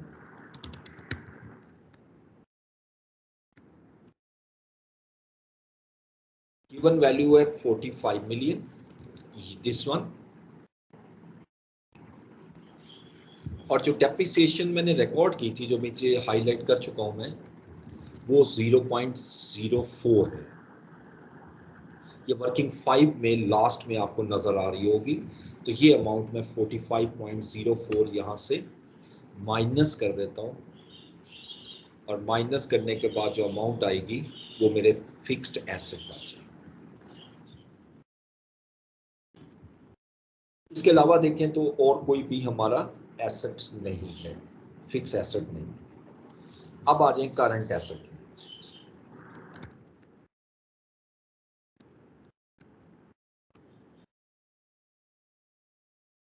सबसे पहले देखिए, इसमें असल में एक ही हेड दिया हुआ है, pre payment advances and other receivables. ठीक है, तो इसी को हम लेंगे, लेकिन पहले ट्रेड डेटर्स बेशक ले लें।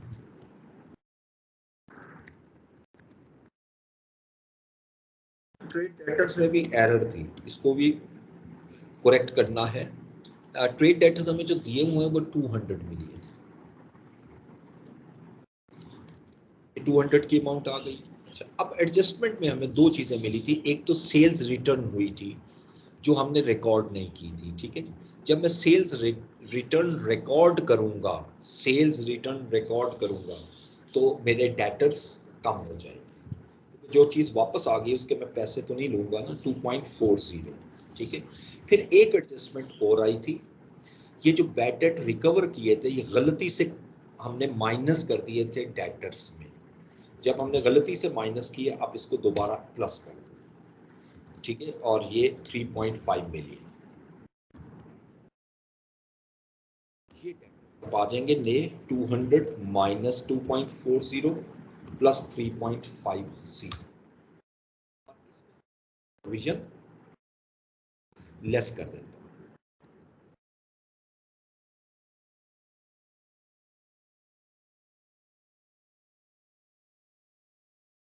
अच्छा, प्रोविजन जो गिवन है वो तो है हमारे पास से दिस वन 6 मिलियन, ये 6 हमारी कुछ इंक्रीज हुई थी प्रोविजन 0.03 मिलियन, लिख लेते हैं इसको, हम यहाँ से माइनस करेंगे 6.03। अब इसको माइनस करने के बाद जो अमाउंट आएगी वो यहाँ ले आएंगे, ये ट्रेड डेटर्स आ गए। उसके बाद फिर अगला हेड देखिए हमारे पास कौन सा आ रहा है, pre payment advances and other receivable.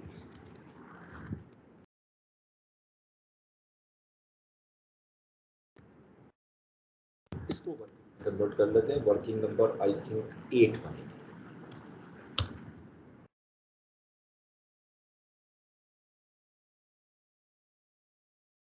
दीजिएगा working 8 payments advances and other receivables. Amount है पहले वो लीजिएगा, गिवन अमाउंट है 9 मिलियन।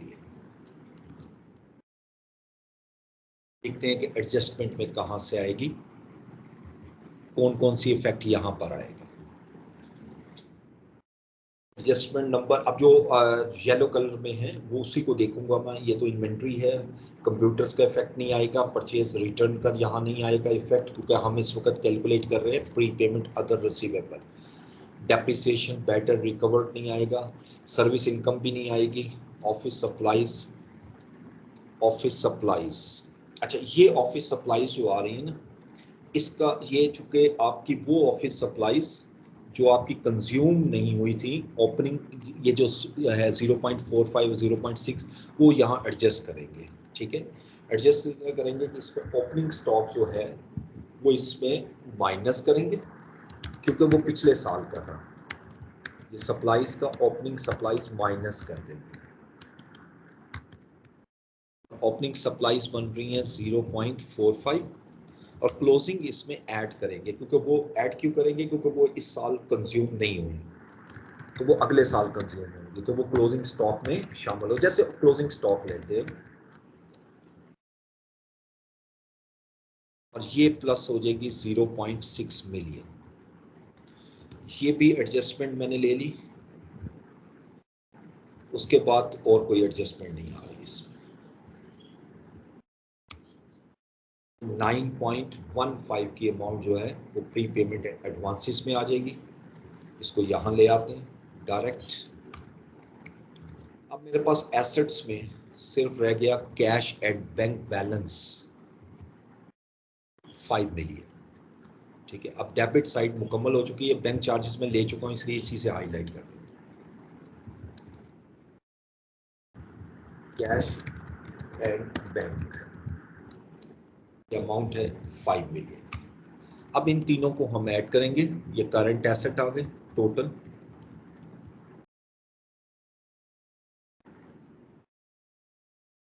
ये नॉन करंट एसेट है, एक ही है, इन दोनों को ऐड कर लें,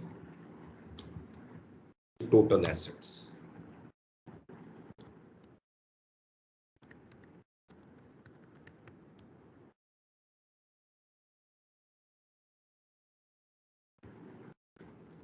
अब यहाँ पे हम लिखते हैं इक्विटी एंड लायबिलिटीज।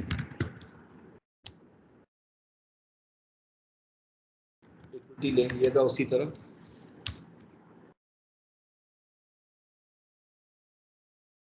कैपिटल हमें दिया हुआ है 50 का, 50 मिलियन। इसमें नेट प्रॉफिट जो आया था वो ऐड कर लेते हैं,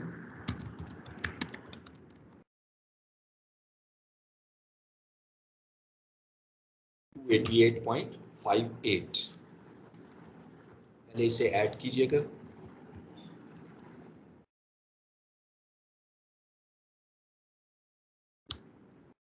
और इसमें से ड्राइंग्स लेस करनी है, ड्राइंग स्टाइल में नहीं दी हुई, ठीक है, लेकिन यहाँ पर दी हुई है, ये ड्राइंग्स आ रही है जो आपके 4 कंप्यूटर्स 0.32 मिलियन के उसने विड्रॉ किए थे, ये ड्राइंग्स ले लें। अच्छा एक एसेट में छोड़ गया तो यहाँ पे कर लें स्टॉक छोड़ गया।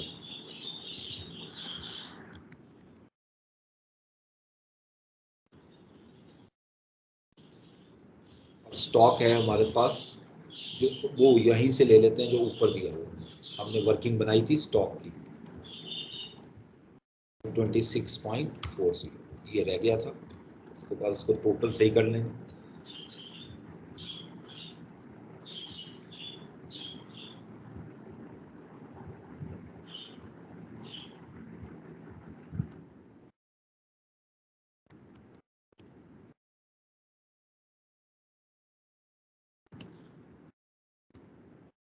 सही 841.36। अच्छा, अब इसमें ड्राइंग जो है वो छोटी सी अमाउंट है 0.32 मिलियन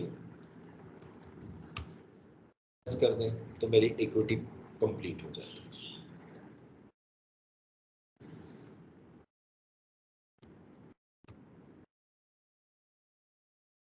अब आइएगा नॉन करंट लाइबिलिटीज देखें, इसमें दी हुई है, यस बैंक लोन दिया हुआ है, नॉन करंट लाइबिलिटीज, यहां लिखूंगा बैंक लोन, और बैंक लोन दिया हुआ है हमें 160 मिलियन, 160 मिलियन आ गया।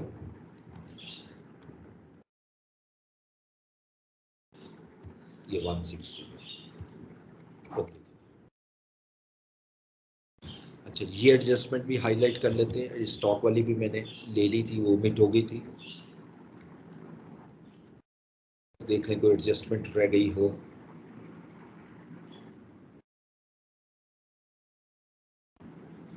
ठीक,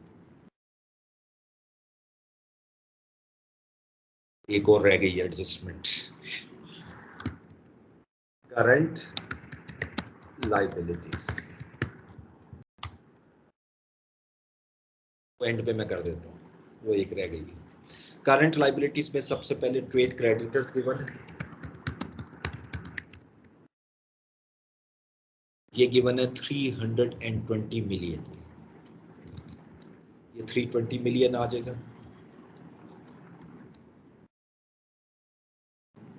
और उसके बाद आखिरी चीज है accrual and other payments,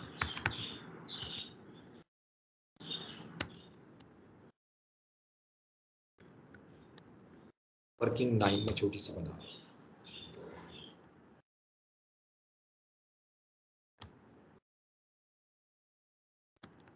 accruals and other payments. इसमें जो गिवन अमाउंट है दैट इज 25 मिलियन। अब देखें ट्रायल बैलेंस में ऑलमोस्ट बल्कि 100% में सारी चीजें ले चुका हूँ। आइएगा यहाँ पर एडजस्टमेंट में। अच्छा, ये वाली एडजस्टमेंट का इफेक्ट क्रेडिटर्स पे आना है। जब परचेज रिटर्न होगी तो आपके क्रेडिटर्स माइनस हो जाएंगे, तो ये मैं ठीक कर लेता हूँ इसको। 320 मिलियन माइनस 4.50, ये अमाउंट रह गई थी अक्रूवल्स।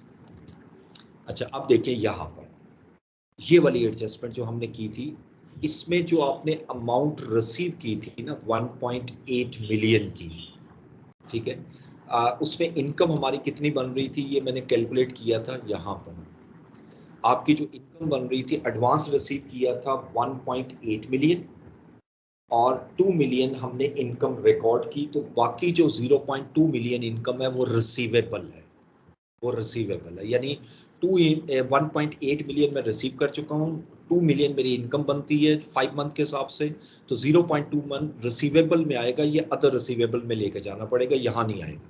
तो इस ये वर्किंग की जरूरत नहीं पड़ी, ये एज इट इज 25 ले लें।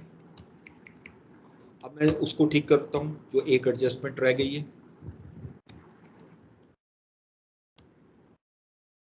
जरा फार्मूले लगा लूँ, ये टैली नहीं होगा अभी। 838.76 क्या रह गया इसमें, अक्रूड इंटरेस्ट रह गया, वो यहाँ ही ले लें। 25 मिलियन प्लस अक्रूड इंटरेस्ट जो है वो 4 मिलियन है, जो हमने वर्किंग 7 में कैलकुलेट किया हुआ है ये 29 मिलियन आ जाएगा, ठीक है। अब आइएगा अदर रिसीवेबल्स में, जो मैं आपको बता रहा था कि थोड़ा सा फर्क रह गया, वो उसकी वर्किंग हमने बनाई थी वर्किंग 8। ये एडजस्टमेंट देखिए, ये वाली एडजस्टमेंट मैंने ले ली। अच्छा जी, आपने जो सर्विसेज दी हैं 1.2 मिलियन की, ये स्टिल रिसीवेबल है, ठीक है। तो ये आप लिखें अक्रूड इनकम,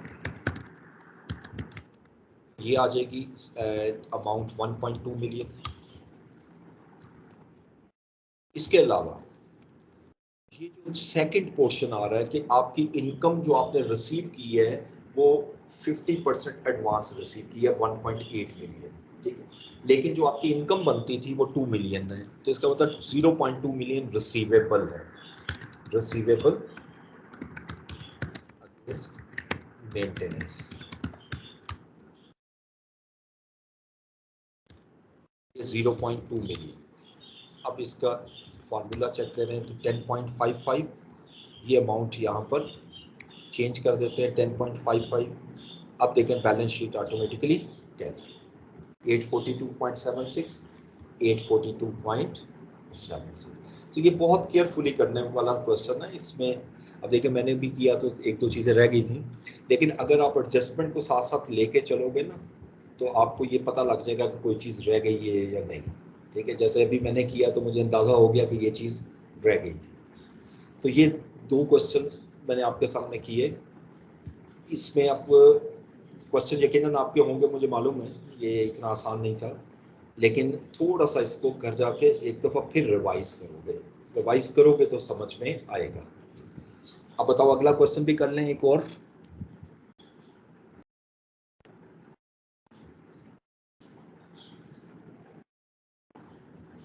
बोलें। नो सर, काफी है इतना। काफी है? नहीं सर बहुत है। चलो ठीक है।